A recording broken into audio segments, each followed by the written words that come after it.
হরে কৃষ্ণ।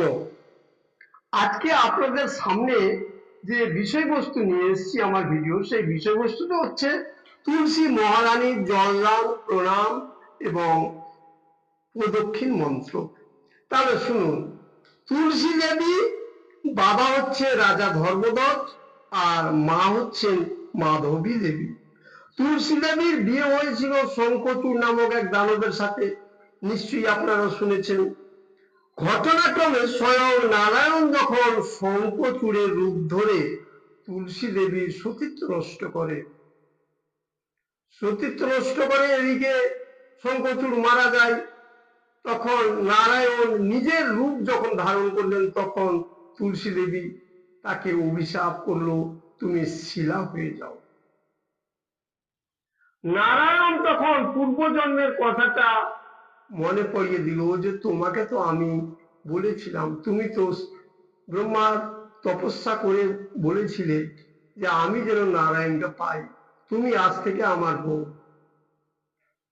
তুমি আমার কাছেই থাকবে, তবে গৃহে নয়, গৃহ প্রাঙ্গণে। ঠিক আছে, তোমাকে আমি অভিশাপ দিচ্ছি, তুমি এই মর্তভূমিতে গাছ হয়ে জন্মগ্রহণ করো, বৃক্ষ হয়ে জন্মগ্রহণ করো। তোমার এই কেশগুলো হবে পাতা, আর তোমার পাতা ছাড়া আমার কোনো পুজো হবে না, আমি কোনো ভোগ্য দ্রব্য গ্রহণ করব না। আমি যা কিছু খাই তোমার পাতা ছাড়া আমি ভোগ্য বস্তু গ্রহণ করব না। তাহলে তুলসী দেবী এইভাবে বৃক্ষরূপে আসলো। আচ্ছা, স্কন্দ পুরাণে বলা হয়েছে তুলসীর দর্শনে পাপ ও রোগ নাশ হয়। তুলসী দেবীকে আমরা যদি সকালবেলা দর্শন করি, তাহলে আমাদের পাপ আর রোগ নষ্ট হবে।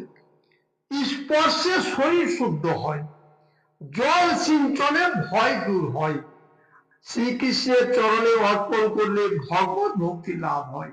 তাহলে তুলসী দেবীর কি হয় শুনলেন। যাই হোক, তুলসীর জলদান মন্ত্র, তুলসীকে যখন জল দিবেন সকালবেলা স্নান করে, তখন বলবেন ওম গোবিন্দ বল্লভাং দেবী ভক্ত চৈতন্য কায়িনী স্নাপয়ামি জগদ্ধাত্রী কৃষ্ণ ভক্তি প্রদায়িনী। এই বলে জল দিবেন। এবার প্রণাম করবেন তুলসী দেবীর কাছে, প্রণাম করবেন ওম বিদ্যায় তুলসী দেব্যই প্রিয়ায় কেশবস্য চ বিষ্ণু ভক্তি পদে দেবী নমো সর্বত্রেই নমো নমো। এই বলে প্রণাম করলেন। প্রণাম করার পরে তুলসী দেবীর কাছে যে জল দিয়েছিলেন তার নিচের মাটিটা একটু জয় মা তুলসী দেবী কি জয় বলে কপালে দিলেন, আপনার সমস্ত পাপ শেষ হয়ে যাবে। এইবার প্রদক্ষিণ করবেন। প্রদক্ষিণ মন্ত্র হচ্ছে জানি কানি চ পাপানি ব্রহ্মহত্যাদি কানি চ তানি তানি পুনঃসন্তি প্রদক্ষিণ পদে পদে। এই কটা করলে আপনারা শান্তিতে থাকবেন, সুখে থাকবেন, এবং আপনাদের যত পাপ থাকে সম্পূর্ণ পাপ বিনষ্ট হবে। এটা আমার কথা নয়, এটা ভগবান শ্রীকৃষ্ণেরই কথা, নারায়ণেরই কথা। হরে কৃষ্ণ।